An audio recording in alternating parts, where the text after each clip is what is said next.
என்னம்மா பொங்கல்லாம் ரெடியா? ரெடி ஆயிட்டே இருக்குங்க. போட வேண்டியதெல்லாம் கரெக்டா போட்டிருக்கியா? எல்லாமே பர்ஃபெக்ட்டா போட்டிருக்கேன். இன்னைக்கு கொஞ்சம் தூக்கலா போட்டிருக்கீங்க. சரி சரி. ஏங்க என்ன பொங்கல் ரெடி ஆயிடுச்சு, சாப்பிடுவாங்க. பொங்கல் ரெடி ஆயிடுச்சுங்கிறது சந்தோஷமான விஷயம், சாப்பிடுவாங்கன்னு ரொம்ப தப்பான விஷயம். முதல்ல என்ன பண்ற, பக்கத்து வீட்டுல முருகேசன் இருக்காருல, அவர் கொடுத்துருவா போ. என்னங்க பேசிட்டு இருக்கீங்க? முதல்ல புருஷனுக்கு தான் கொடுக்கணும், மத்தவங்களுக்கு அப்புறமா கொடுக்கலாம். புருஷங்கிற அப்புறம்டி பெரிய வினத்தை சொல்லிருக்காங்க. எதுவா இருந்தாலும் அக்கம் பக்கத்தை கொடுத்து சாப்பிட்டு மகிழ்ந்து வாழுங்கன்னு சொல்லிருக்காங்க. சொல்ற கேளு, அவர் போல கூட ரொம்ப நாள் நம்ம பழக்கப்பட்டு வருவோம். கொடுத்துருவா போ. என்னங்க சொல்ற கேளு சாமி போ. வயசான கிளவி மோக்கணும் விட்டுற எல்லாத்தையும் கொடுத்துரு.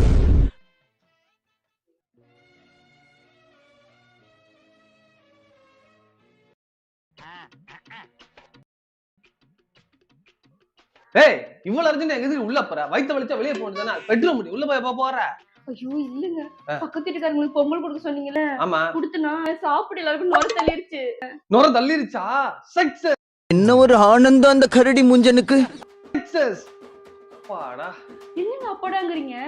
அவனுக்கு எனக்கு ரொம்ப நாள் பகடி. எவனை முதல்ல போட்டு தள்ள போறான்னு எங்களுக்குள்ள ஒரு போட்டியே.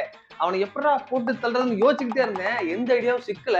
வேற ஏதாவது பிளான் பண்ணா நான் மாட்டிக்குவேன். இப்பதான் என் கிரிமினல் மைண்டை பயன்படுத்தி ஃபுட்டை யூஸ் பண்ணணும்னு நினைச்சேன். நீ பொங்க வைக்கல ஸ்பெஷலிஸ்ட் இல்லடி, பொங்க வைக்கிறது நீ ஸ்பெஷலிஸ்ட். எப்படி?